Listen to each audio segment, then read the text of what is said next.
folks. Welcome back to Ancient of Days. This is William, or Bill, Schnoebelen. Welcome to life.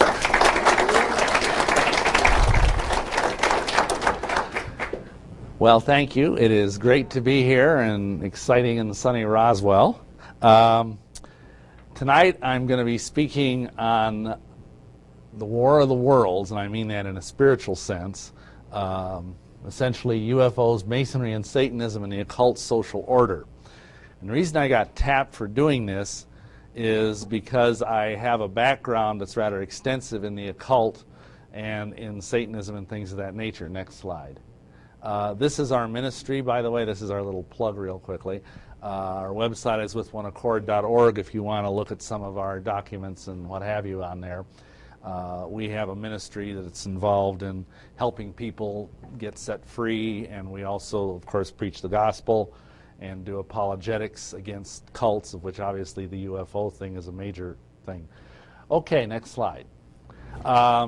Essentially, I've been a student of the UFO phenomenon longer than anything else that I've done, except for the fact that I was born a Catholic. I didn't have anything to do with that.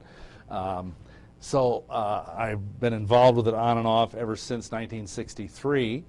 And I think there may be a correlation here, because in my experience, and I've talked to some of the other people here that do this kind of work, and we all pretty much agree that for most people that are victimized by UFO-type phenomenon or are obsessed with it in some other way, it's because, in fact, they have some kind of occult involvement. And that seems to be the case with me. In my case, oddly enough, I had a nun give me a book when I was in, 8th grade by Frank Edwards. I'm sure a lot of you have heard of him. He was one of the kind of Fortean type writers that did a lot of stuff with UFOs. That just totally got me hooked on UFOs. Since that time, and I'm just going to run through this real briefly because we've got a lot of stuff to cover tonight, I was told in college, I wanted to be a priest. My whole life, I've been obsessed with religion, as you'll see by the time we're done here tonight.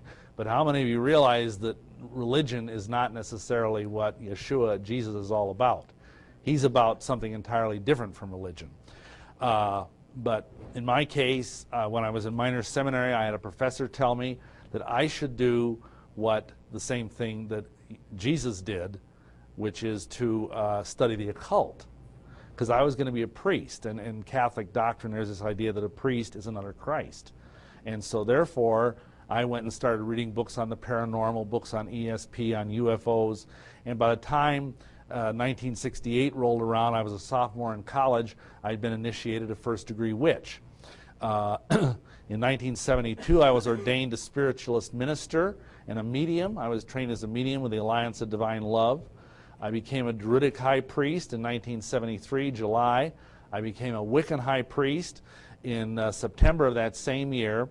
Now, for reasons that are best left undiscussed, that same year I also made a legal name change to Christopher P. Syn, S-Y-N, because supposedly that had numerological and karmic relationships that I was supposed to fulfill. In 1974, August, we moved to Milwaukee to start a network of covens there. In 1975, in Milwaukee, I began studying Masonry. I was made an entered apprentice that year in Heartland Lodge number 122. In 1975, I read the Satanic Bible for the first time and ended up joining the Church of Satan. This gets more bizarre, don't worry. In 1976, I was ordained to the Old Roman Catholic priesthood, because you can't be a Satanic priest until first you're a Catholic priest. In 1976, November, I was raised to the sublime degree of a Master Mason, although there's really nothing sublime about it. But 1977, I was made a Knight Templar, which is 10th degree York Rite. Oh, I forgot to say, next slide. This is me as a brand new witch. This is sort of my hippie period. This is taken in 1969. And so as you can see, I got a lot of gray hair since then.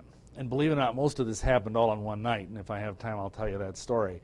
I became a warlock in the Church of Satan in April of '77. I was made a bishop in the Gnostic Catholic Church, which is a Crowleyan version of the Orthodox Church, in July of that year.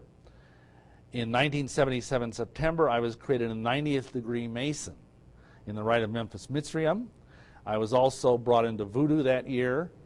And finally, my last step before getting born again, in August of 1980, I was baptized a Mormon. And that same year, I was also made a Shrine Noble, a 32nd degree Mason, and I got a master's degree in theology from a Catholic seminary. You think I was a little confused spiritually? So let's see, at the same time, I was a Mormon, I was getting a Catholic theology degree, I was a Shriner, and supposedly you can't be a Catholic and a Mason at the same time. And I was also practicing voodoo, and, you know, one thing I didn't mention, I was also a practicing vampire. So, pretty bizarre stuff. Well, I finally received the Grand Sovereign Inspector General 33rd degree in Continental Freemasonry. That means it was a degree from Europe, not from America. Then I attained 34th degree in the Palladium in January of 1981. In May of that year, I was finally, change the slide here. This is a picture of me as a satanic priest. As you can see, I kind of cut my hair and stuff, but actually, this was taken right about the time I have short hair at that time because I had to work as a security guard. And that's the funny thing. I mean, everybody tells you, if you join the satanic religion, you'll get wealthy and rich and powerful beyond your wildest dreams. And I was working as a security guard for minimum wage. So it just shows you the devil's a liar, amen? Anyhow, the funny thing that happened to me on the way to being a Mormon, I was called to be an institute teacher. Now, the Church Institute of Church Educational System is an adult education thing. It's an arm of Brigham Young University. And I was asked to teach a course in the New Testament. See, the amazing thing you've got to understand about my story is even though I had a master's degree from a Catholic seminary in theology, I never read the Bible. I had never read Paul's epistles, even though I took a course in Pauline theology. Got good grades in it too, but for all the good it did me. So for the first time in my life, I had to actually read the entire New Testament from cover to cover. And you know, you've probably heard the expression, how a broken clock is right twice a day. Well, that's true of the Mormon Church. They got one thing right, at least. They use the King James Bible for their Bible. So I actually read through, and the more I read in the Bible, the more I realized that Paul could not have been a Mormon. I realized that I read, Galatians 1:8 about if I or an angel from heaven preach any other gospel than the one that I have preached, let him be accursed. And I also read 1 Corinthians 15, which of course says, Paul defines his gospel. He says that what I delivered unto you is that Christ died on the cross and he rose from the dead and was seen of many. So that's the gospel. There's nothing in there about wearing magic underwear or going to the temple or doing genealogy or any of the 4,000 other things Mormons are supposed to do. So I finally, in June 22nd, 1984, I knelt at the foot of my bed and gave my heart to the Lord, asked him to be the Lord and Savior of my life. And guess what? He did it. Hallelujah. So that was the beginning of my new life. I told you all of that, and that's probably the quickest I've ever done my testimony. That's like light speed, for me. If you want the full version, you can either get our book, Lucifer Dethroned, or you can get on our website and get a video that's called Exposing the Illuminati from Within. Oh, I forgot to tell you, I also was inducted into the Illuminati. I left that one out for some reason. Just a little thing, I want to add, next slide. Important thing. What did all these apparently different organizations have in common? Well, as we shall see, the commonality in all things was that they all have something to do with UFOs. Now, that might surprise you, but you're going to see how all this comes together in a really very sinister little web. Next slide. Basically, we're going to be operating on certain principles. I don't think any of these are going to be news to you, except unless maybe this is your first time at this kind of a conference. We're going to use the Bible as our absolute standard of truth, both in terms of doctrine, also in terms of history. And also the other thing is that while the Bible does not discuss aliens or, flying saucers per se, we believe there are significant prophetic implications in the current connection between the UFO phenomenon and, for example, the New Age movement, the various saucer cults, the witchcraft and satanic movements, and also with Freemasonry. Next slide. well, I'm going to kind of go through this fairly fast because it's already been talked about several times, but I think a key warning for our day is what is in Luke 17:26. Yeshua, Jesus said, "As it was in the days of Noah, so shall it be in the days of the Son of Man." And of course, the only sin that was really specifically mentioned, although I'm sure there was plenty of other wickedness going on, was the fact that the sons of God were coming down to marry the daughters of men. And of course, that produced the giants in the earth and the Nephilim. So, next slide. You're going to get slightly different viewpoints on this, and since I'm one of the last people to talk, you're going to get mine last. I do agree. I think that the UFO phenomenon is essentially a demonic / fallen angelic phenomenon. In my personal theology, as I understand the Bible, I think there's a difference between demons and fallen angels. They're entirely two different things. It's like comparing a mosquito to a human being to compare a demon to a fallen angel, just so we're clear on that. And we've done like 10 or 12, 15 years of doing deliverance on people too as part of our ministry. So we've had a lot of opportunities to, to test that theory empirically. What happens here is that this angelic activity is a source of much of the reporting on alien activity and supposed alien races. Next slide. Now, the way I look at this, and this may be different from how some of the other speakers do, but when you look at the various classic alien races that are supposedly out there in ufology, you have the Nordics, you have the reptilians, and you have the Greys. Those are the main classifications. There are also sub-classifications. What I believe is that when you see a Nordic, I hope you don't, but if you do, you're looking at a fallen angel in a more pristine condition. Because obviously angels are beautiful beings in their original state. The problem is that if you're a fallen angel, you've just cut yourself off from the one source of beauty, of creativity, of love, and of power. So what happens? You start resembling your new father, the worm, the dragon, the serpent. And so gradually, fallen angels start degenerating. Like I say, they're gone to seed, and they end up looking reptilian. They end up looking like these, draconian or reptilian, or whatever you want to call them, forms of aliens. They're still very dangerous, and they're still very powerful. And I believe, and I mean, again, there's different opinions on this, they can briefly shapeshift and appear to be human, but that their natural state is like this.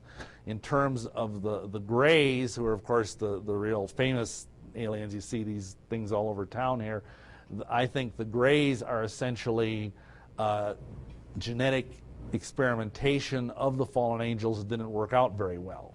So therefore, they're functioning kind of like drones. They're like the workers.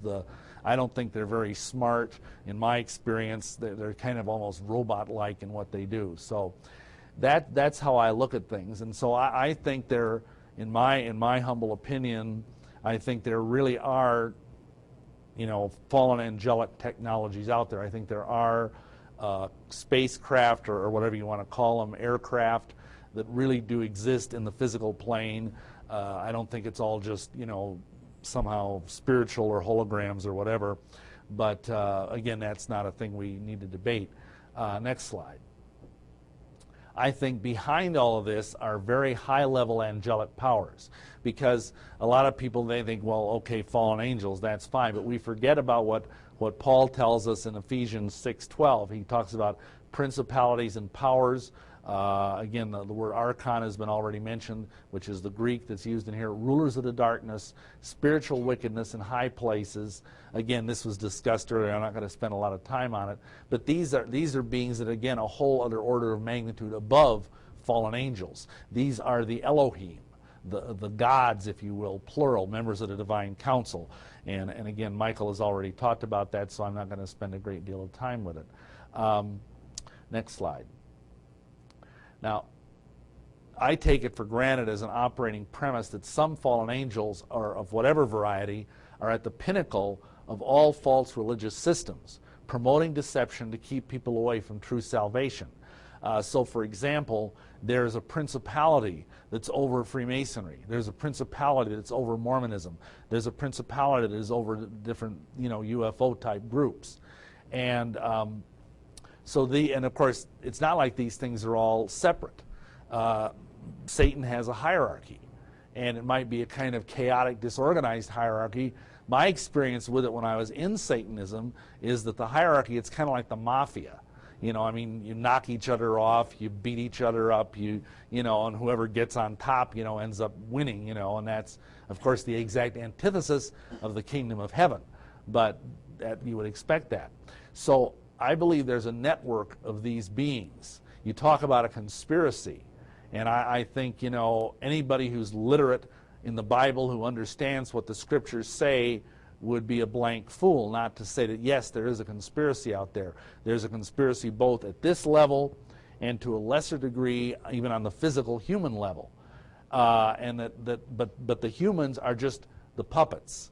And these fallen angels are, in fact, the ones that we really need to worry about.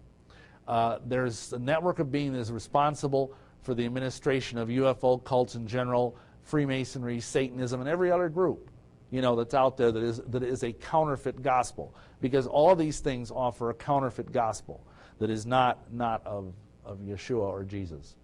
Next slide. Now, this talk is going to be partly anecdotal and autobiographical. It's going to be partly historical and explanatory. But I often get asked by people, do you think you were abducted or something as a child? Because you got to understand something. People look at my life and they think, well, what were you, insane or something?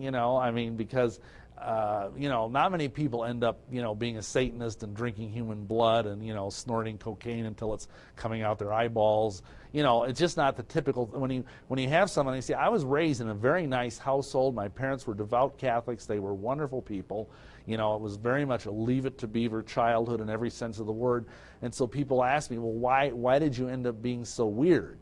I tell, hey, it's all me. I can't say, oh, my father, beat me, or my mother, made me dress funny or something like that. It's all me. But there are some rather strange things that were going on. From the time I was 6 or 7 years old, I was intrigued by flying saucers. And in the 1950s, that's a tiny bit remarkable because there wasn't as much of it out in the media as there is today. My parents wouldn't even let me see science fiction movies or horror movies. I think the first anything like that I saw was The Time Machine, and that was like in the early 60s. But I had this unexplained experience or interest in the paranormal. And I had 3 significant life experiences I want to talk about that may have something to do with my very strange spiritual trajectory. The first one, and you can look at these that I'm about to suggest, and if you look at them from one standpoint, it's kind of looking at a sculpture. You can look at it from different perspectives. If you look at it from one standpoint, you can say, oh, well, that's some kind of occult defilement. Or you could look at it from another sense and say, wow, that's some weird alien thing. So let's just see what we got here. When I was about 11 years old, 12 years old, somewhere in there, I went out trick-or-treating. Back then it was, nobody ever had any teaching that was not something you should let your kids do. So I went out every year and went trick-or-treating. I always looked forward to it. And I was out with my friend, and we were going door to door. It was a beautiful, clear October night. And all of a sudden, I was walking along, I looked up at the sky. And instead of the sky being this beautiful canopy of stars, it was totally black. And from one horizon to the other, as far as I could see, there were these black, leathery beings clinging to the dome of the sky. They looked half like bats and half like something else. And they had red eyes, and those red eyes opened. And they blinked down at me, and I felt this shiver go through my entire being. And I was just sort of transfixed by this. And my friend had kept walking. And he all of a sudden turned around and realized I was like 10 feet behind him. And he says, hey, Bill, what's going on? And I looked at him, and I looked up, and it was the sky again. But I felt somehow unclean. I felt like I had been touched by something, even though at that age I didn't even understand what that meant. But I felt like I needed a shower. Well, a few years after that, and I'd already started getting interested in the occult, Every other summer, my parents would go up to Rhinelander, Wisconsin, and they'd rent a cabin up there, and we'd spend a week on this lake up there. It was very nice. Although I don't know if any of you have heard about Wisconsin, but Wisconsin is like the strangest state in the Union. Amen? You know, and it's not just because they're cheeseheads or something. I mean, there's an awful lot of weird people in the north woods of Wisconsin. And I lived in Wisconsin for 10 years, so I think I can say that. I mean, this is a state that produced Jeffrey Dahmer, that produced Ed Gein, that, you know, and those are just the famous ones. There's all sorts of, there's actually a whole book about this. It's called Wisconsin Death Trip. And if you go up in north woods of Wisconsin, you're going to see some things up there that are totally bizarre. Well, what happened to me is my parents had gone out, and they left me in the cabin, and I was sitting on the dock looking at this beautiful, pristine lake at night, you know. And all of a sudden, the trees started moving like they were blowing in the wind, but there was no wind. It was as still. In fact, the first thing you got to worry about is when all of a sudden all the little night creatures shut up. Amen. You know, that's when you need to start worrying, because there's no crickets, no frogs, no nothing, you know. And all of a sudden all the trees are going like this in utter silence. There was no wind. And the hair just kind of stood up on the back of my neck. I was sitting on this dock cross-legged. And then all of a sudden I started hearing this wind, like this gale force wind, but the trees stopped moving. And I was looking across the lake, and I could see the cabins on the other side of the lake, and all of a sudden something loomed up on the horizon and blotted out the stars. And it rose and it rose, and it was like this ink blot just covering up the stars. And gradually I could tell what it was. You know how it is up in the north woods. I mean, the sky is so clear. And I could gradually make it out. It was actually a giant humanoid form that bestrode the heavens. And it like went like this, and it went over the top of me like it was striding over me like I was an ant. And I could actually see the legs striding behind me somewhere, and then it was gone.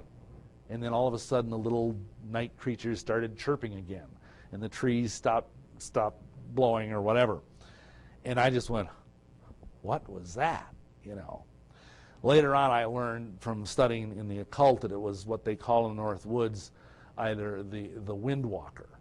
It's a Native American thing. But again, you could look at that and think, well, boy, that was kind of a UFO, wasn't it? You know. Now, the more suggestive one is the one I'm about to tell you.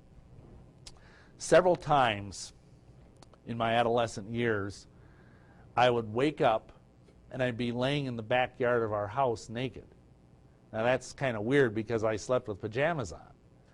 And I have no memories of anything weird going on, no aliens sticking metal objects up my nose or anything. I have nothing to take that to. But I know on numerous occasions that happened, probably 5 or 6 times. And, you know, looking back on it now, because you see, this was like the mid-'60s. I had not run across the story of the hills and which I think the first documented report of someone having missing time and alien abductions. I just thought I was sleepwalking. And maybe that's all it was, but I guess in the process of sleepwalking, I took off my pajamas.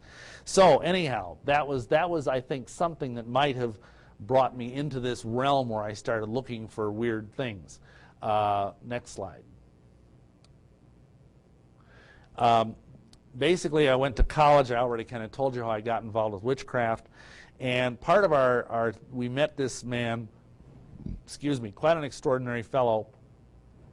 He was the Grand Master of all Druids, and he claimed that there had been a conjunction in the heavens in 1972 that had been assigned to him, that he was supposed to go forth into the outside world and once again teach Druidism to the world. That he was an ancestor of Scottish immigrants that had fled the British Isles under the persecution of Cromwell, because Cromwell was going after witches and Druids big time. So he lived up in the mountains of Arkansas. And we went down to study under him. And this was quite a fellow. He was a Grand Master Druid of North America. He was also a 33rd degree Mason and a Mormon bishop. So, you know, and the guy had an enormous knowledge of the occult. And the way it worked is he had this like commune type of thing, and during the morning we had to work for him. That was the way we kind of paid off our classes. And then afternoon, we would sit at a picnic table and he would teach us about astrology and the occult and all this strange stuff. And then at night, after dinner, we'd have another, because it was cooler then, you know, we'd have more classes. Now, what was very, very strange is that after about a week of being down there, we were all sitting at this table. It was beautiful, beautiful summer night. And all of a sudden, this silent, and all I can describe it as was a UFO, came over the horizon. And it was like a big round thing, or kind of oval-shaped thing with lights all around it. And it totally silent. And it stopped right over the mountaintop and just hovered there for the entire class. And we were all, there was like about 6 or 8 of us in this group. And we all kind of looked at each other like, should we say something? You know, I mean, because he was just totally like, oh, there's a UFO up in the sky. And the thing looked huge. I mean, it was, you know, it looked, to me, it looked like the what do they call it, the bottom part of a dirigible, you know, like on the Goodyear blimp. You know, the part that they have the people in, the gondola, that's the word I'm looking for. But it was absolutely silent. We could actually see figures. They appeared to be humanoid figures looking out the windows at us. And finally, after a couple of nights, because this happened like maybe 20 times over the course of the summer, finally we got up the nerve to ask him, well, what is that? You know, and he just sort of smiled knowingly and just sit there and kind of like, let's just get back to our studies, you know. So that was really very strange, because it was the first time I'd ever seen what appeared to me to be a genuine UFO. And it was, I mean, I would guess it was probably 200 or 300 feet above us in the sky. The other thing that happened at that time is we all stayed in tents. And one night we were trying to get ready for sleep, and all of a sudden I felt this presence. Now, mind you, at this time I was a trance medium. I was an ordained spiritualist minister. And I was used to going into trance and having, you know, spirit guides speak through me and ascended masters speak through me. And of course, it's all demonic. But at that time, I didn't understand that. But this was different. I felt some very powerful presence come into me that I couldn't fight off. And it was this utterly alien intelligence. I mean, it was like something was almost trying to erase my brain and put some wholly other kind of cerebral method of processing stuff in my head instead.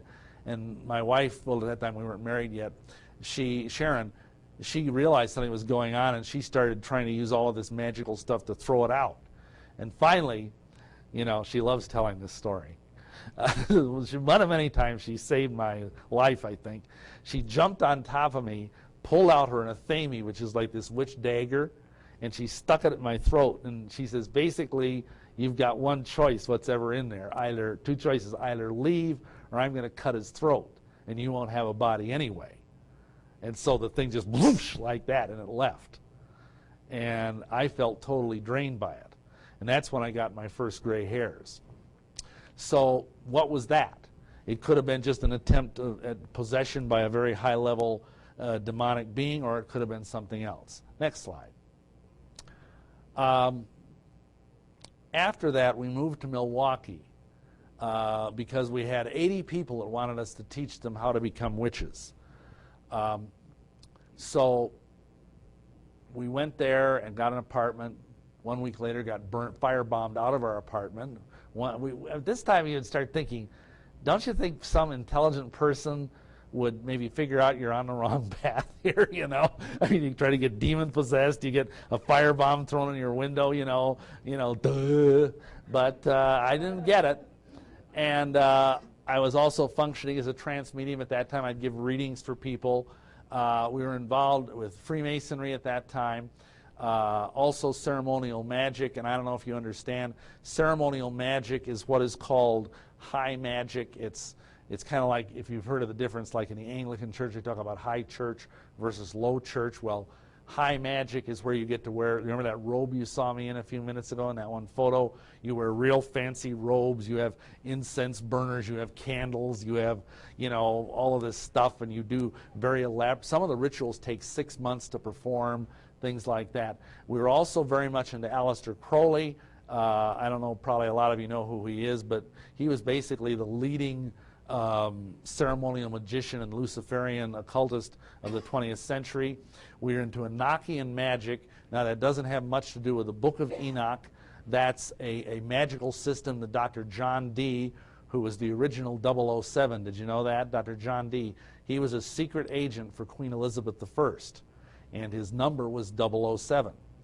And he also was a very high-level occultist, and he summoned up this angel that called himself Enoch, and he brought through this incredibly complex magical system. It's called Enochian magic.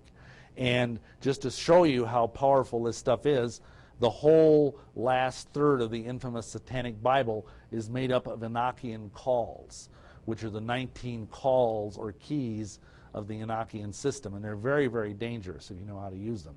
Then we also got into Goetia. Goetia comes from a corrupted form of a word that means howling. And it's where you do these real strange kind of incantations that are so far away from any kind of normal human speech, it indeed sounds like you're howling. Next slide.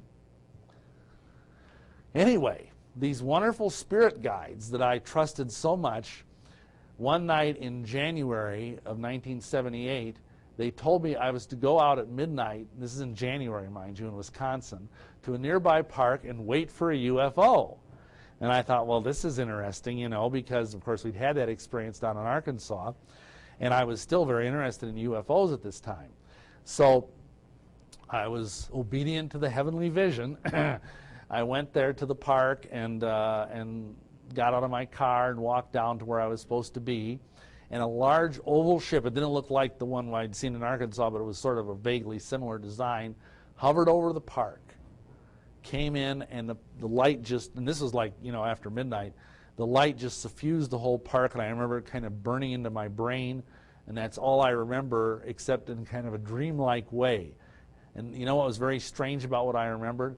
I remember being standing there before like this panel, this committee that mostly looked human, although there were a couple of people who looked very alien on it, and they were grilling me about my knowledge of Masonic secrets. They were asking me questions. In Masonry, you have to memorize certain things, and they were seeing how good my memory was. They were giving me this Masonic catechism back and forth. That's all I remember, and then the next thing I know, I was laying on the ground, freezing to death in the middle of this park in January.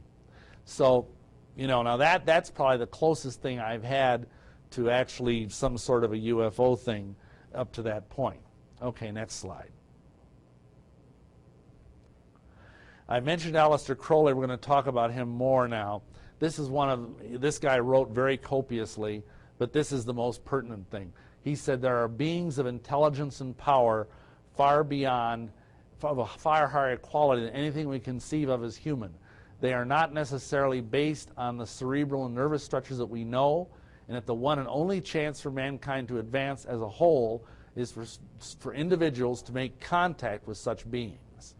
So this is the guy who boasted that he was the evilest man of the 20th century. And this is what he was teaching to his disciples. Next slide. He was a brilliant but evil individual. And oddly enough, this guy was the ultimate preacher's kid nightmare. His parents owned a brewery. And at some point, right before he was born, his father got born again. And he became a member of the I think it's called the Select Plymouth Brethren, which is a very, very strict evangelical sect. And he sold the brewery and used a lot of the money from selling it because he didn't think it was appropriate to run a brewery anymore, which I would agree with. And he went and traveled around preaching. He was like an itinerant preacher.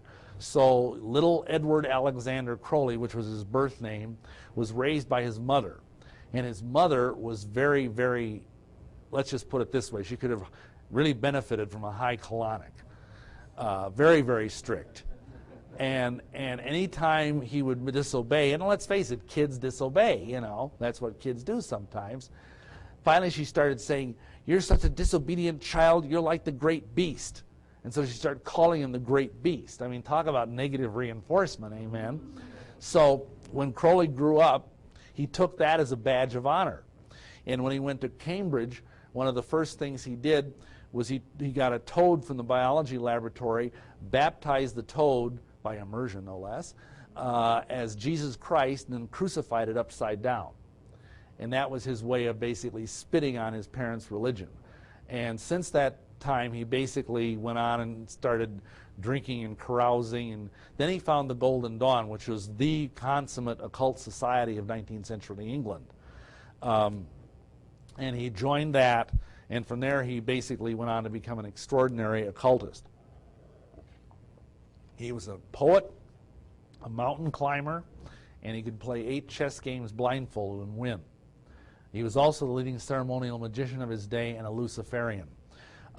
Next slide. Something happened in 1904. He married this lady, poor woman, Rose Kelly. Every woman he ever got involved with ended up either committing suicide or becoming an alcoholic or a drug addict. But for their honeymoon, he decided he wanted to go to Egypt and spend their honeymoon night in the king's chamber of the Great Pyramid. So that's what they did. He did a magical ritual there that night, and he said the chamber, which is very dark, of course, because they don't have lights in there, was suffused with a blue light. Well, the next day they went to the Cairo Museum to do some, looking around at the artifacts, and his wife all of a sudden walked down to this deserted corridor to the end, and there was this Egyptian artifact that's called a stele, S-T-E-L-E, and she went up to it, and she said, like she was in a trance, "This is Ankh-Nakhon-Su." And he went up and he looked at it, and he looked down, and it was exhibit number 666 in the museum.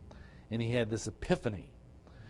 And he thought at that moment, yes, I'm the reincarnation of this priest prince, Ankh-Nakhon-Su. So they went back to their hotel room. She ended up going into a trance and told him that he should sit down and receive this book. He got this book, which is called Liber Alvel Legis. In English it means the Book of the Law. And this is like the holy book of the Crowleyan religion. The religion is called Thelema, which is the Greek word for will.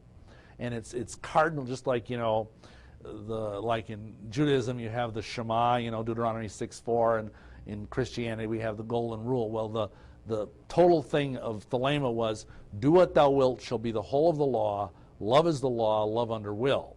And he believed this was the beginning of a new age. He thought that the Christian religion was part of the Aeon of Osiris, who was a slain and risen God, and that now it was going away, and that the new age would be the Aeon of the crown and conquering child. And this was in 1904. Well, anyway, next slide. The deities that are talked about in this book are called Nuit, Hadit, and Rehur Kuit.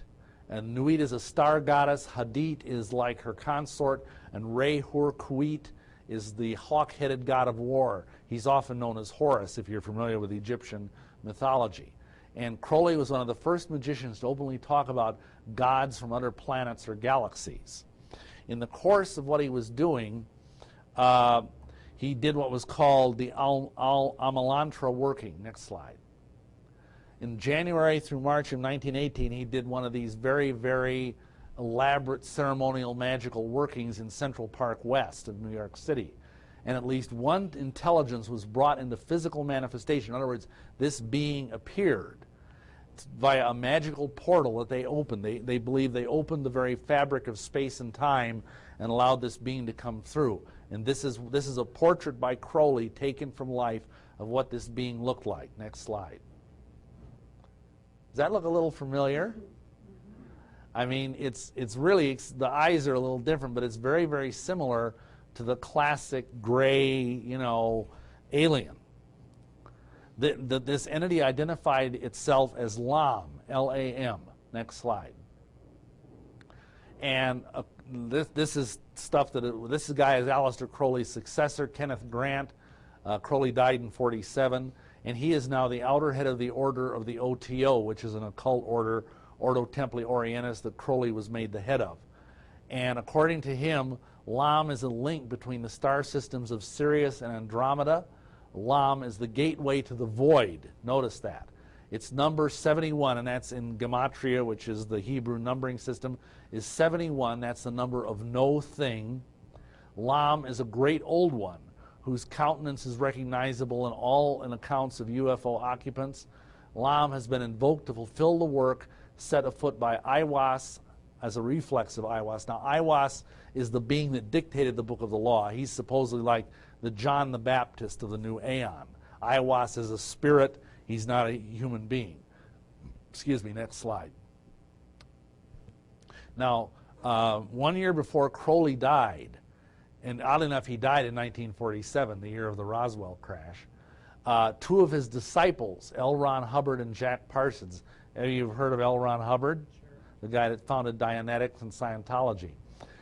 Anyway, they decided they were going to try and carry this thing further.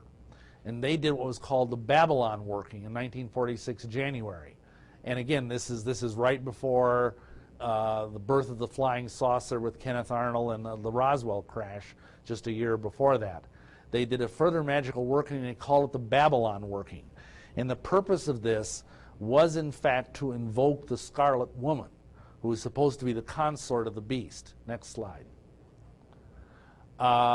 They opened the porthole wider, and they wanted these extra cosmic intelligences as influences to enter this known universe more freely. And what seems to have happened, they believe, is that they accomplished the drastic enlargement of ripping open of an existing magical portal and then not being able to close it again. And perhaps the rip they created was not possible to close. And it really caused a lot of catastrophic things, the most obvious of which is that Jack Parsons, he's the guy that founded the Jet Propulsion Laboratory. He was a rocket scientist, and just a few weeks after this, he was blown to bits in a jet fuel explosion in his laboratory. But see, this is powerful, dangerous stuff. Don't let anybody tell you that magic isn't real. It is. It's just that it doesn't come from where magicians think it comes from. They believe it comes from within themselves or from these external entities.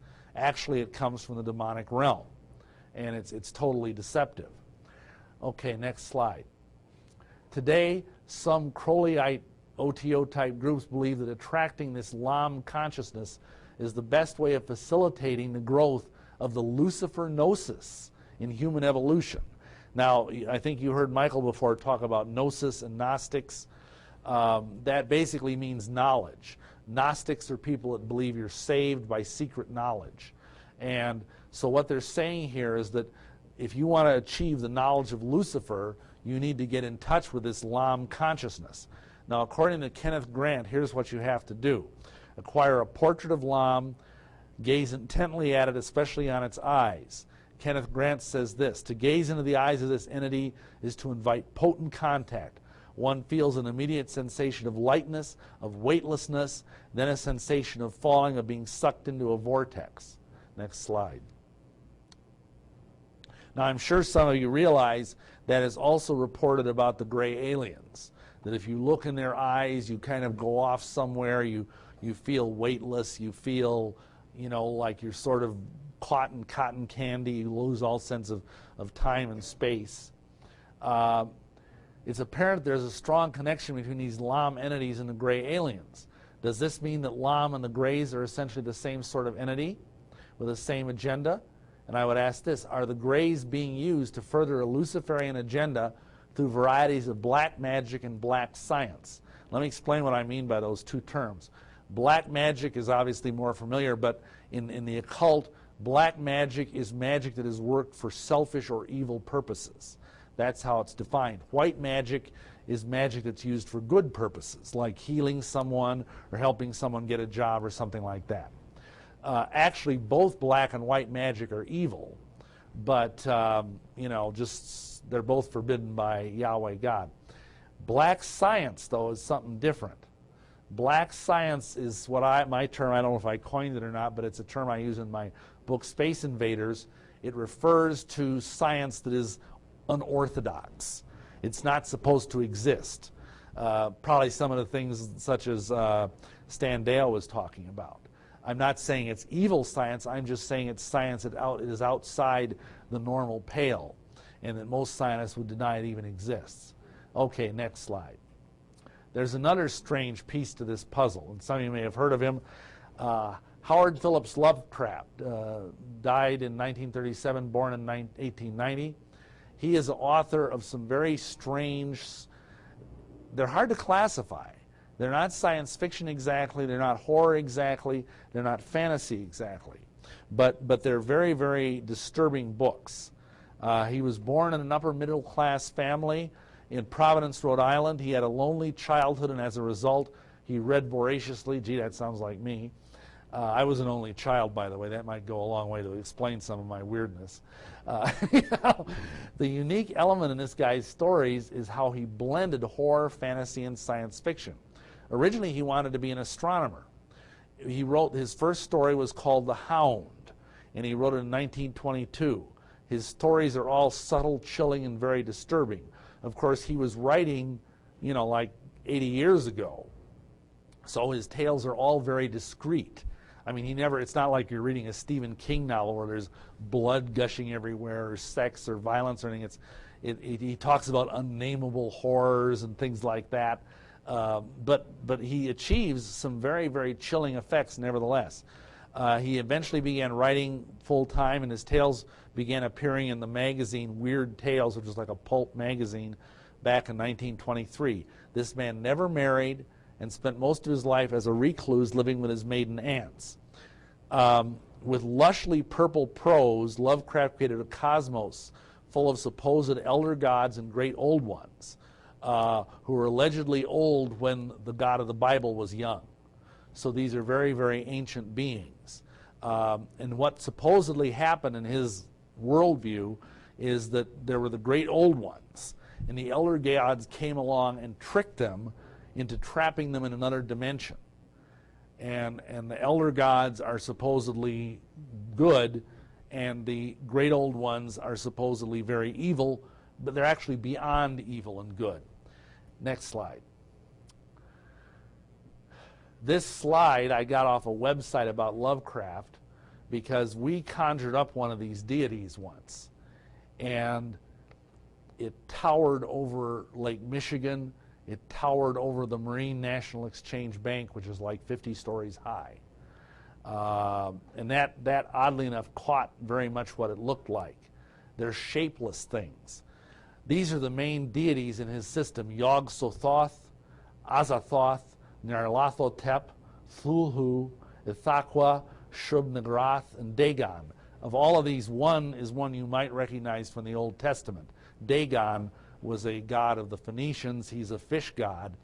All of these correspond to certain things. Let me read you what he said. This will give you an idea of Lovecraft's prose. This is what he wrote about Azathoth. Azathoth lives at the heart of the galaxy in what's called the coal sack, the very heart of our galaxy. He's called that last amorphous blight of nethermost confusion that blasphemes and bubbles at the center of all infinity. The boundless demon sultan Azathoth, whose name no lips dare speak aloud, and who gnaws hungrily in inconceivable unlighted chambers beyond time, amidst the muffled, maddening beating of vile drums and the thin, monotonous whine of accursed flutes, to which the detestable pounding and piping dance slowly, awkwardly, and absurdly the gigantic ultimate gods, the blind, voiceless, tenebrous, mindless other gods, whose soul and messenger is the crawling chaos Nyarlathotep. That's one sentence. I get chills just reading it, mainly because I've faced some of these entities.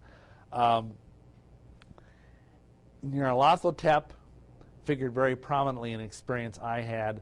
Cthulhu is a sea being who supposedly sleeps under the sea in the dead city of Urlier, and he only reaches us through our dreams. Ithaqua is the windwalker. That's what I think I saw on that dock in Rhinelander, Wisconsin. Shub-Niggurath is an giant, unspeakable earthworm thing. And of course, Dagon is another sea deity. Next slide. Though regarded as fiction by most readers, an incredible cult following, in more than one sense of the word, has arisen around Lovecraft's pantheon of world-shattering gods. And several occult masters have commented on how closely these resemble the pantheon of solar phallic deities from Crowley's system. See, here's what Lovecraft in his stories, there's very often no women in any of his stories. There's usually the hero, if I can call him that, is some very shy, scholarly person who gets his hands on this incredibly evil book called a Necronomicon. And they find out from this book how to open doorways in other dimensions, and they end up facing these deities and going mad. Okay, next slide. Is this really entirely fictional? And does it matter? Next slide. Kenneth Grant actually believes that Lovecraft had accessed some ancient and very evil archetypes. And he thought this was a good thing, of course, unlike any sane person. So, you know, he basically felt that there's so much similarity between some of these names that it was amazing. Now, the other thing is that some researchers have discovered, like, one of his stories, let me just preface it by saying this, one of Lovecraft's stories is called A Shadow over Innsmouth. And it's set in this New England town where these horrible half-human, half-sea monster creatures shamble out of the sea, and they go and worship at the Masonic Lodge in Innsmouth. And what they do is they've gradually taken over the town. And all these residents of this town are all like horrible genetic experiments gone awry. And they're like half fish or half frog and half human. Now, what is intriguing about that is Lovecraft's grandfather, according to research that I've read, was an adept of Egyptian Freemasonry, which is a very high-level kind of masonry I was involved in. And according to some researchers, he had access to some of these books. And though Lovecraft claims his works were fiction, he lived his own life as if they were not fiction. Two books that are mentioned most prominently in his work are the Necronomicon and the Von Aussprechlichen Kulten, which means of unspeakable cults. And basically, there is actually a Necronomicon out there that you can buy, and it's actually fake. You can go and get it at any Barnes and Noble bookstore, but it's actually a very, very pallid reflection. I've seen the real Necronomicon, and it's very, very dangerous. You don't even want to get near the thing. What's interesting about Lovecraft is that even though he said his works were fiction, he acted like he was haunted his whole life. Though he lived in Providence, he was terrified of being near the ocean. He lived the life of a hermit and a recluse, mainly communicating with friends by mail. He seemed to have a morbid terror of ever going underground. He wouldn't go into a basement. He would never go into a subway or anything like that because he knew that's where these beings lurked. He was morose and sickly and died at the fairly young age of 47. Next slide.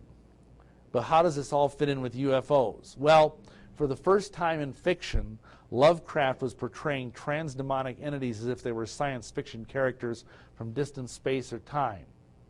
Whether by chance or malignant inspiration, he captured the concept of incredibly alien entities who come to Earth and destroy and corrupt the souls of men.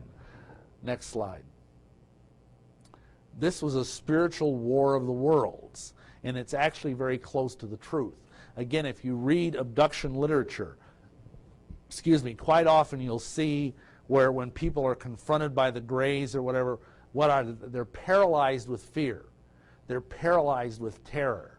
And I know, for example, Whitley Strieber, however he says his name, he talks about how in his abduction experiences that they're just this kind of nameless dread, and that's exactly what Lovecraft so successfully described, because the human soul, when it comes in contact with this kind of implacable evil, it just withers up like an old geranium.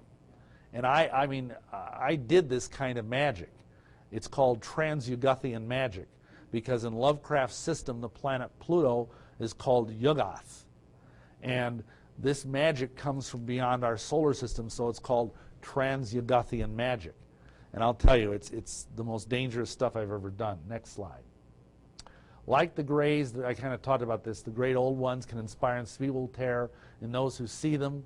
Serious magicians have had access to the real Necronomicon for years. And this is important.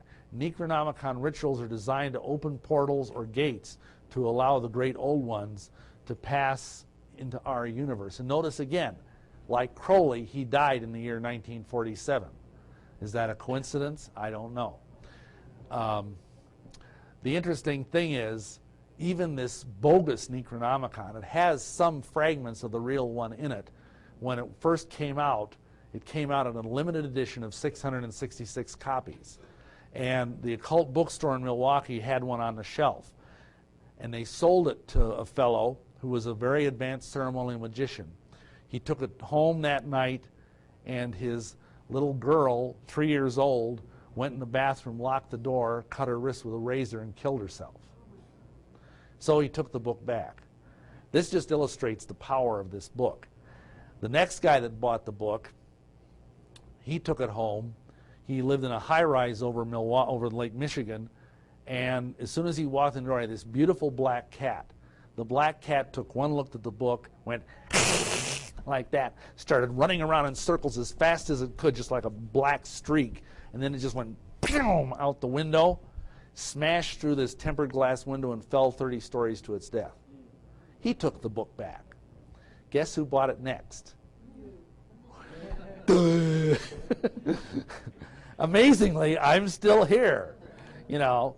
And I mean, I can look back and I can see so many places where Yahweh had his hand on me, where he kept me safe, you know, in spite of all the dumb, stupid things I did. And I just give him all the glory for that, because otherwise I'd be frying in hell right now, I'm sure of it. But notice this thing here. These rituals are designed to open up portals to allow the old ones back into our universe. And I think that's why partly we're seeing more and more, because we used to do these rituals. Next slide. Oh. You can't understand the impact Lovecraft has had in our popular culture. Dozens of books and stories have been inspired by Lovecraft. Movies. I don't know if you ever heard of this H.R. Geiger, or Giger, I'm not sure how he says his name. He's actually a member of the Swiss OTO, which is a Crowleyan cult. He's a very, very bizarre artist, and he's the one who designed the original Alien for the movie Alien. And he said he got his inspiration for his art by meditating on the works of H.P. Lovecraft. And I'm sure probably a lot of you have seen the movie. It's considered a horror classic. But that is very similar to some of the things you see when you conjure up these kind of entities. Interestingly enough, the sequel to the Satanic Bible is called the Satanic Rituals. And it actually has 2 authentic Lovecraftian or Trans-Yugothian rites in it. So, you know, this stuff is constantly going around and is out there all the time. Now, when the typical UFO person or occultist approaches these subjects from the direction of faith or science, or at least pseudoscience, Lovecraft, the Cthulhu mythos, which is what this whole thing is called, comes to the same subject as black magic. And it's just amazing how all this stuff correlates. Next slide. Now we're going to get more into some autobiographical material. Let's see here. I want to say this one thing. I don't want to get into a debate academically over whether or not Lovecraft's mythos is real. Some people say it isn't, some people say it is. The point is to understand that almost 85 years ago he began tapping into something of the human psyche which both satanic magicians and fallen angels have very much wanted to cultivate. He's pulling these things, he's dead now, but I mean he was pulling these things out of his own psyche from the very depths and most horrible parts, and now they're being used worldwide in satanic rituals. Okay. Tunneling through space with cocktails. How's that for a subtitle? The guy who taught me about half of what I know about black magic was a very strange Gnostic archbishop. I talk about this extensively in my book, Lucifer Dethroned. this gentleman who's still alive, and he's still got a presence on the web, but I'm not going to tell you his name because he's that dangerous. He was a very weird individual. He was a deacon in the Anglican Church, Episcopal Church, sorry, and he was sent as a missionary down to Haiti. And while he was down in Haiti, he happened to run across the Pope of Voodoo. Did you know there was a Pope of Voodoo? And at that time, the Pope of Voodoo was Hector Francois Germain. And he brought him into the highest levels of Voodoo. And at that point, he decided, I'm going to leave behind my career as an Episcopal clergyman, and I'm going to become a Voodoo Hierophant. And by the way, this is a white man. And not that that matters, but most people think of Voodoo as being primarily an African-American or African type thing. And it really isn't. This guy had me come down and study under him. And I'll tell you, he was, he'd do things like we'd get up in the morning and we'd have to have cocktails in the morning, which is a little weird. Then he'd have us say the Divine Office, which is this book of prayers that Catholic and Anglican clergy use. Then we'd have to say rosaries. Then we'd go do obscene satanic rituals for a while. Then we'd come back and have some more cocktails. And, this guy was really strange. And what he did is, among many things he taught me was how to create Trans-Yugothian icons. Now, an icon, I'm not talking about computer icons now. An icon is like a sacred painting in the Orthodox Church. If you go into like a Greek Orthodox church or whatever, you see these icons of Mary or Jesus or whatever, Well, those are believed in the Orthodox religion to be windows to heaven. Well, what these things were, they were windows to hell. They were windows to other dimension, other space-time continua. And he taught me how to do that. He created like these obscene portraits that were, I can't even describe them. And you could, by meditating in them, you could go into other universes. And I'll never forget, one night I spent in his apartment was enough to really scare me to pieces, because he had these paintings everywhere, oil paintings. And he had me sleep on a futon, which was in the middle of his living room. And as I was laying there, I would hear rustling sounds. And I'd turn on a light, and all of these weird plants that he had in the window had moved around. I won't even tell you what he watered them with. Then I would turn off the light, and I was a little freaked out by that, and I'd hear more rustling sounds. And I'd turn on the light, and the paintings on the wall had moved around. And at that point, I got out my rosary. It's like, Anton LaVey sleeps with a nightlight, right? And here's a great satanic priest, and I heard more rustling sounds. I turned on the light again. The paintings had moved some more, but not only that, the content of the paintings had changed. The figures in them had moved. And, I still get goosebumps about it. Anyway, the key thing that he taught me was how to open up portals to Sirius B and thence to Universe B. Let me explain what that means. You've probably heard, I think you heard, in fact, Michael talk earlier about the star system, the star Sirius. Sirius is a red giant star that's the most prominent star in the heavens. And it's in the Canis Minor constellation. It's called the Dog Star. And in fact, it's interesting, there's a line in Crowley's Book of the Law, is God to live in a dog? Because God and dog, God backwards is dog. Anyway, there's this strange tribe in Africa that for hundreds of years, part of it, they worship the star god Sirius. And interesting enough, one of the names of Sirius, which is the evilest star in the Egyptian pantheon, is the Eastern Star. So the next time you see those Order of the Eastern Star, nice little temples and everything, with their upside-down satanic pentagrams as their logo, think of that. Anyway, this tribe claimed that there was a dark twin to Sirius, even though they had no telescopes, they had no nothing. And they only found out after they got radio telescopes that Sirius does have a dark twin, and it's Sirius B. And magicians understand that by invoking Sirius B, they can go into other dimensions and other universes and conquer those universes, use the power from those universes to fuel their own magical power. That's part of satanic theology. Next slide. You do this through what is called the tunnels of Typhon. And Typhon is an Egyptian destroyer god. Through the use of voodoo. See, a lot of people think voodoo is this very primitive, we looked at it very kind of, I hate to say it in a racist way, kind of condescendingly. It's actually an extremely sophisticated magical system. And you notice this word here, qliphote. Qliphote is the Hebrew word for shell or harlot.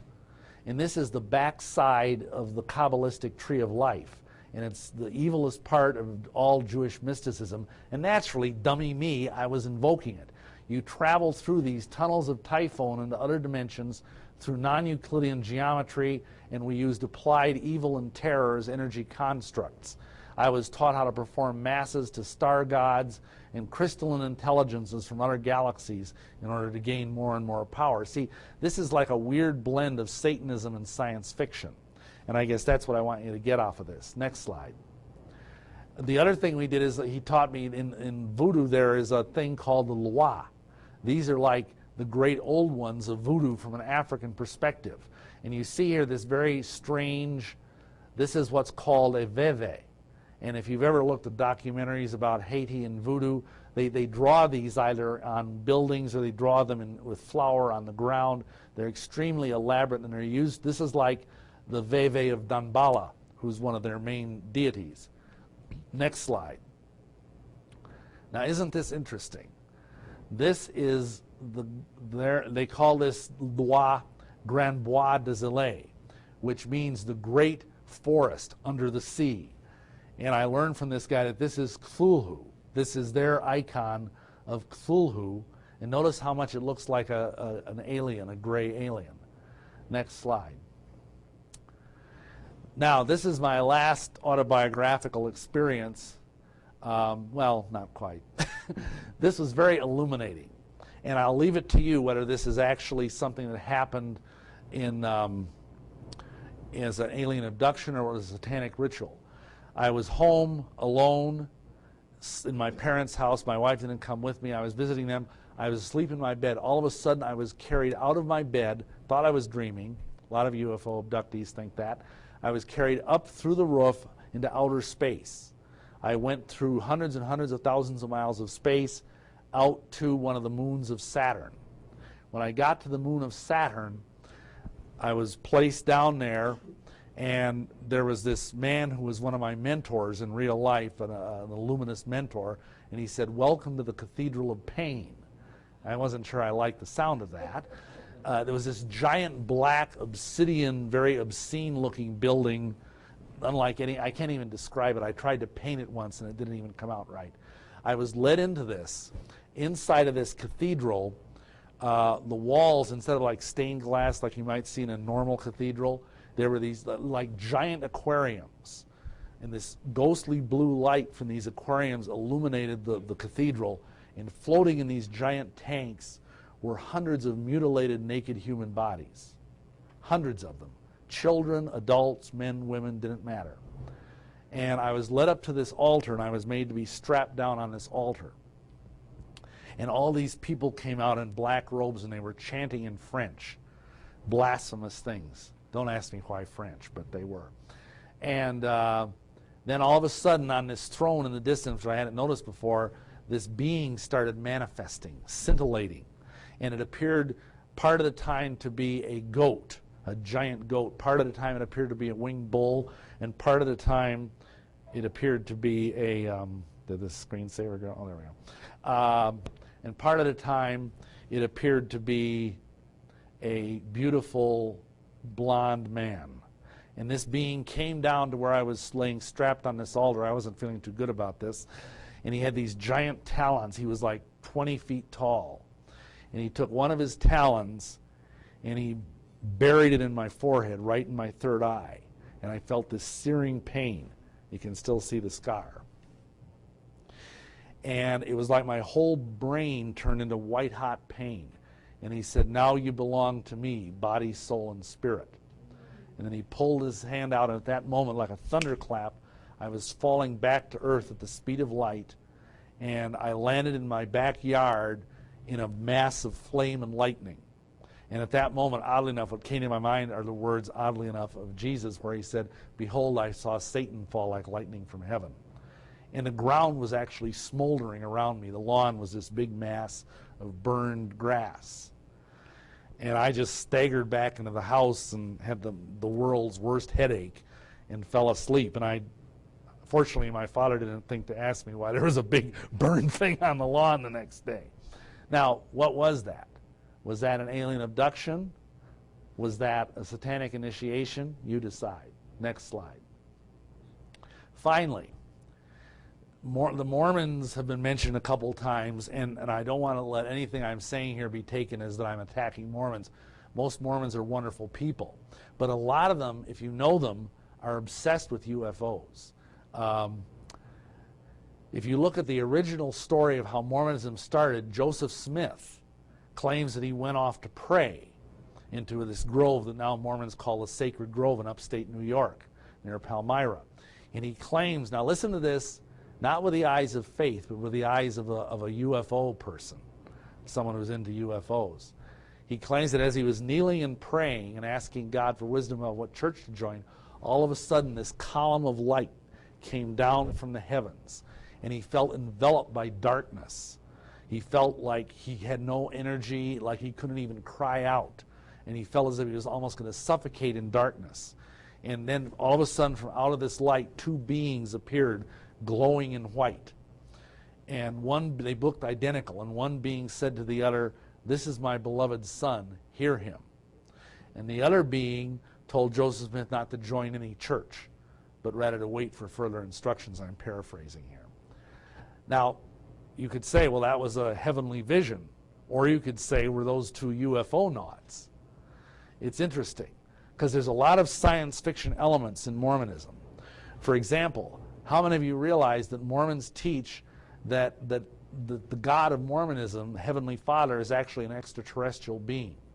He's a man just like you and me with body parts and passions. That's their terminology. From the planet Kolob at the heart of the galaxy. In fact, how many of you realize that the guy that created the science fiction show Battlestar Galactica back in the 70s was a Mormon, Glenn Larson. And he incorporated a lot of Mormon ideas into that science fiction show.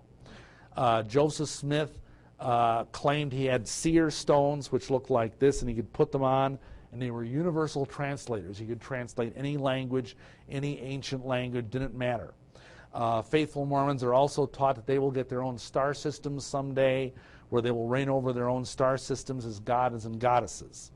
And as Mormons, we would keep running into Mormons who were very sure that Jesus was a space alien. And he was going to return to Earth on a spaceship to Missouri. That's where the Garden of Eden really is, in case you didn't know that. It's in Missouri. It's a place called Adam on Diamond. Now, what's interesting, next slide, as we drove out to Utah to be sealed in the temple for time and all eternity, we were buzzed continually by UFOs at night, especially as we drove through, as we started getting into western Nebraska or Kansas, whatever it was, and into Utah. We'd see UFOs pacing us all the time. It was very, very weird. Then some very strange things happened in the temple. When we went to the temple, my wife gave a secret word that she had been given by the Grand Master Druid to be entered into the Mormon computer, because they used computers to track their temple attendees. This is even way back in 1981. As soon as they typed the word in, the entire computer system crashed. They emptied the temple, and especially she, was taken through alone. And during that time, she saw some reptilians underneath the temple, in the basements of the temple where the endowments are done. There's also the strange case of the Seattle temple. That temple was built back in the late 80s, and right at the time they were building it, I used to work for a gentleman named Ed Decker who runs Saints Alive in Jesus, and they had some interesting ideas on guerrilla warfare. What they did is in the night, when they were getting ready to pour the foundation for the Seattle temple, they snuck in there and they put a copy of the Bible underneath each one of the pylons before they poured the concrete. And they said that's the only temple in the Mormon church that's built on the word of Yahweh. Hallelujah.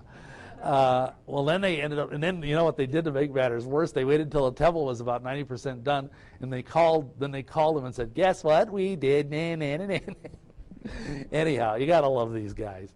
Then, when the Mormon prophet came to pray over the temple, to give the dedicatory prayer over the temple, just like Solomon did, you know, in 1 Kings, they were the whole prayer team from Saints Alive. I'll tell you, this is spiritual warfare at its finest, brothers and sisters.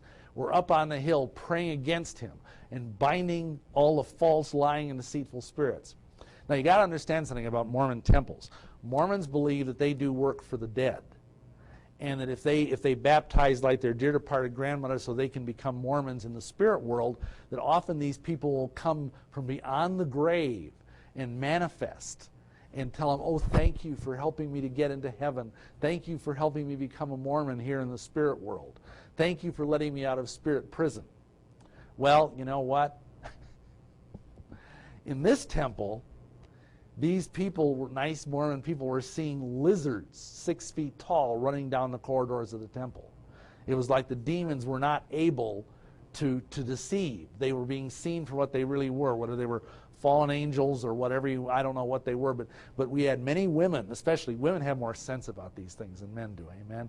And they just said, I want out of this church, I don't care what I got to do. And they came, and we got more than a dozen different women coming and saying that they were seeing like these 6 foot tall giant lizards running through the halls of the Seattle temple. So make that, and then the funny other thing is that there's been numerous reports. We have at least 2 people that have said when they were underneath the Mormon temple, because there's like 5 or 6 levels beneath the Salt Lake Temple. And believe it or not, they would see reptilian beings under there. Next slide. Now, obviously, some of what I've shared here could be called anecdotal evidence. But from this partially historical and partially autobiographical narrative, I've drawn some strong, some strong conclusions can be drawn. Next slide. It is evident that right before the rise of the modern flying saucer era, an extraordinary convergence of spiritual forces were coming together. The Theosophical Society and Spiritism, Crowley's influence, Lovecraft's popularization of the concept of dreadful star gods lurking over the earth. Next slide. In my own life and career in the occult, UFOs and aliens, notice this, always seemed to be waiting in the wings. They were always there. Today, more than ever before, this synergy between the occult and UFOs is growing. And we, as the body of Messiah, must stop hiding our head in the sand and respond to this need. Next. I believe the only answer to this tag team of black magic and black science is the power and healing of the Holy Spirit. We as a church must respond both intellectually but also compassionately to the millions of hurting and deceived people who are out there. And if we don't do it, who's going to, brothers and sisters? Thank you, and Yahweh bless you.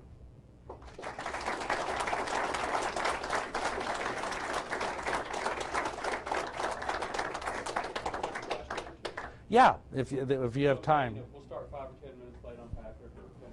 I have a question.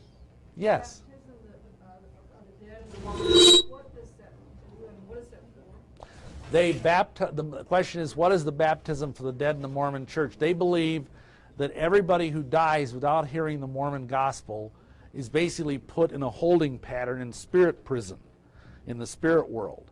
And then that's why they do all this genealogy work. And they believe that if you, like when my grandfather died, for example, I went and got all of his information, and I took that information to the temple, and then I went through and did all of this stuff for him by proxy. And the baptisms, you're baptized by proxy for these various dead people. And they believe that at that moment, up in spirit prison, 2 Mormon missionary angels go to this individual and say, here's the Mormon gospel, do you accept it or not? And if they say yes, let out of spirit prison and they go right up to the celestial kingdom. Now, what it does in reality is absolutely nothing, except give the Mormons something to do. You know, but I mean, like for example, Martin Luther is now a Mormon. John Calvin is now a Mormon. John Knox and Zwingle, all the great reformers are all Mormons. They've all been baptized from beyond the grave. So the satanic ceremony? Well, it's only satanic in the sense that it's a deception. I mean, it's not in any way, there's nothing sinister about it. They don't really baptize dead bodies, but I mean, they. I know, I've experienced it. Okay. That's why I was asking. Yeah. That's the idea. Did you have a thought? I was just gonna ask, is that when Paul talks about the baptizing the dead, baptism of the dead in 1 Corinthians, I think it's 15? Yes. Is that what it's referring to? Well, Or similar? that's the verse the Mormons use to hang that practice on. And you go to 5 different Bible commentaries, you'll get 5 different explanations, and I don't really think we know for sure what Paul was talking about. Yes, sir. I'd like for you to stick your neck out on the line. I hear that as a Mormon, that you have to go through a temple rinse ritual to slit your throat, spill your bowels. That you let go of the secrets that happened there. Could you tell us? And also that they're very similar to Masons and the Mormons do the exact same thing. Could you elaborate on that a little bit more? Okay, he's asking about if there are like penal things in the Mormon religion, in the temple, that involve swearing oaths and stuff that are similar to Mormonism, Masonry, and yes, they're very similar to Masonry.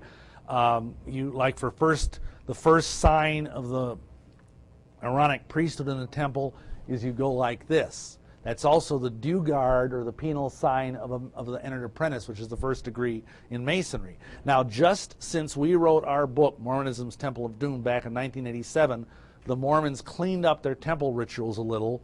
They got rid of some of that stuff.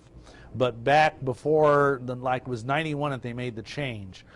Back before that, all that stuff was in there. Yeah, you'd be making gestures like you're being disemboweled or having your body cut in two, things like that, yes. Someone that. Have you met the angel Moroni? Only when doing demonic deliverance. He asked if I'd met the angel Moroni. Moroni is the angel you see on top of the Mormon temple spires, and he's supposedly a dead prophet. They believe when you die, if you're righteous, you become an angel. So he's like a dead prophet from the ancient Americas. And yeah, oddly enough, Moroni shows up as a demonic strongman with Mormons when we pray for them to be set free. Yes, sir. What group that you did mention that you're affiliated with? Jehovah's Witness? Never was Jehovah's Witness. I don't know if you had any information on them compared to these other groups. And also, some of your comments and your own personal religious experience almost sound to me some of the words like Messianic Jew type experience. Can you share a little bit about your current faith right now? I mean, some of the language. I didn't know. I am Torah observant. I do go to a Messianic congregation. I learned partially as a Mormon that when I did genealogy, that I had some Jewish blood in my ancestry, and so that's why I use the name Yahshua or Yeshua, and why I use the name Yahweh is because those are the ancient Hebrew names for the Father and the Son. So I guess we're out of time at this point. So thank you. I know I went over time, but bless you and thanks for your patience.